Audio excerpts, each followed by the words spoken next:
How's it going? Welcome to the channel. So today we're going to be covering 22 long rifle. It's just going to be an entire video dedicated to 22 long rifle. Basically everything that 22 long rifle is used for, different types of manufacturers that make 22 long rifle, what type of cartridges you can expect when getting into it, and what type of uses, I guess, you could use 22 long rifle for. So the 22 long rifle was invented in 1887 by the J. Stevens Arms and Tools Company. It's been significant research done to the 22 long rifle that has made it significantly different from what it was in 1887 compared to today's versions of 22 long rifle. Next, we're going to be comparing center fire cartridges to rimfire cartridges themselves. So right here in this hand I have a center fire cartridge. It is a 223. So it's the same diameter as a 22 long rifle. Just a significantly longer casing for more powder. That gives it more velocity and more energy as it's exiting the muzzle. If you look here, the back of the 22 long rifle is just a flat piece of brass. And you look here at the center fire cartridge, there's a primer in the head of the cartridge. That primer is basically a tiny explosive. Then when that is hit with a significant amount of pressure, it will ignite all of the powder inside of the actual casing itself, propelling the cartridge out of the barrel. With this one, the end of the casing is hit, which creates enough friction inside to ignite the small amount of powder that this one has. It's way less powder and way less power than the center fire cartridge, with it being so much smaller. Now we're going to be looking at some cheaper ammo brands that I would typically run in my rifles and very rarely in my handgun. This one I run in my Savage 64 a lot. The barrel on that one just tends to like it as a Aguila 22 caliber, super extra. It's a copper jacketed hollow point.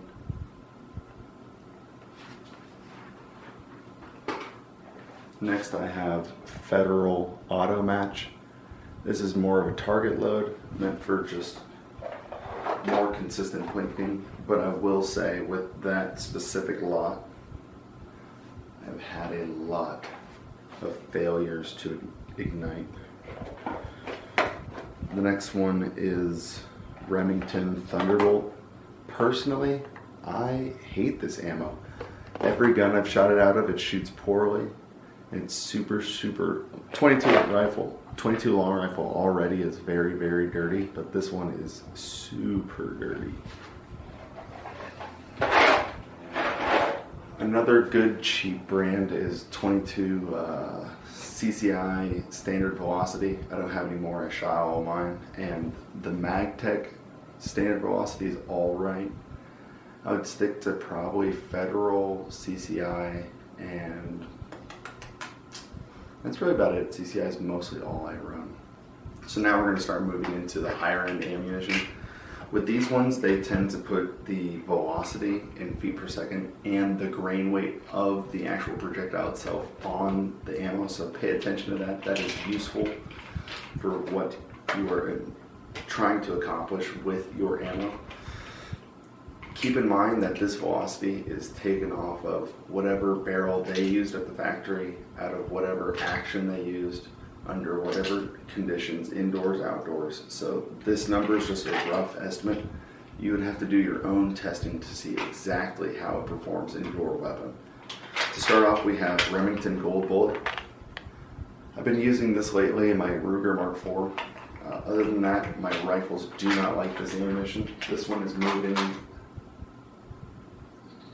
1255 feet per second. Next we have CCI Mini Mag. This is a copper jacketed hollow point, moving at 1235 feet per second, 40 grains on that one. Next we have CCI Subsonic. This is a lead hollow point.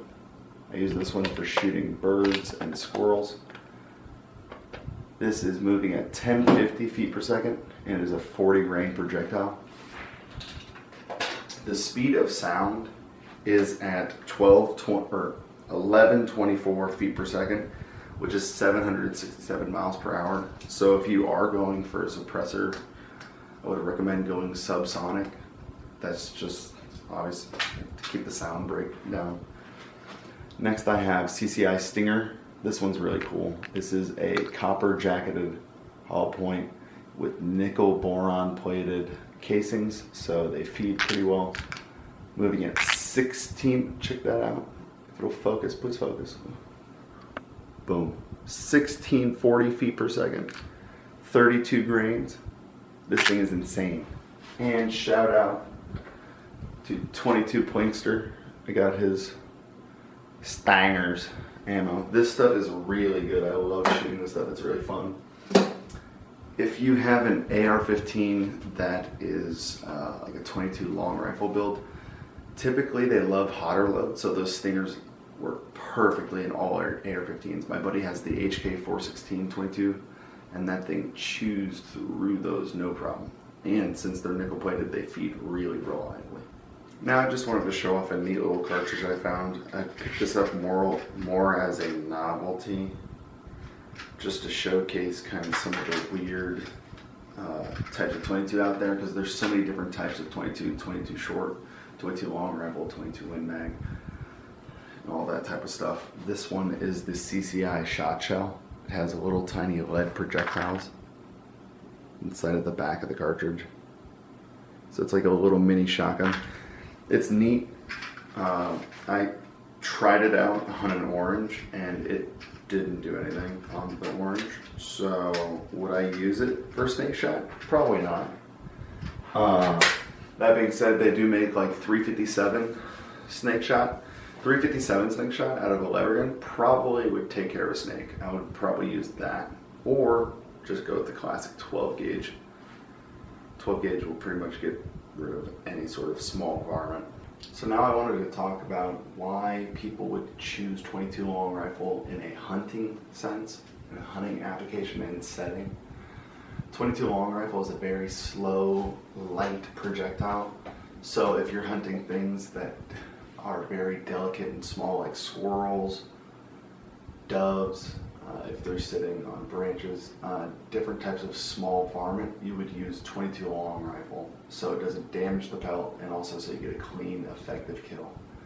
Another thing you'd use is 12 gauge with a lightweight shot, so like bird shot or varmint shot.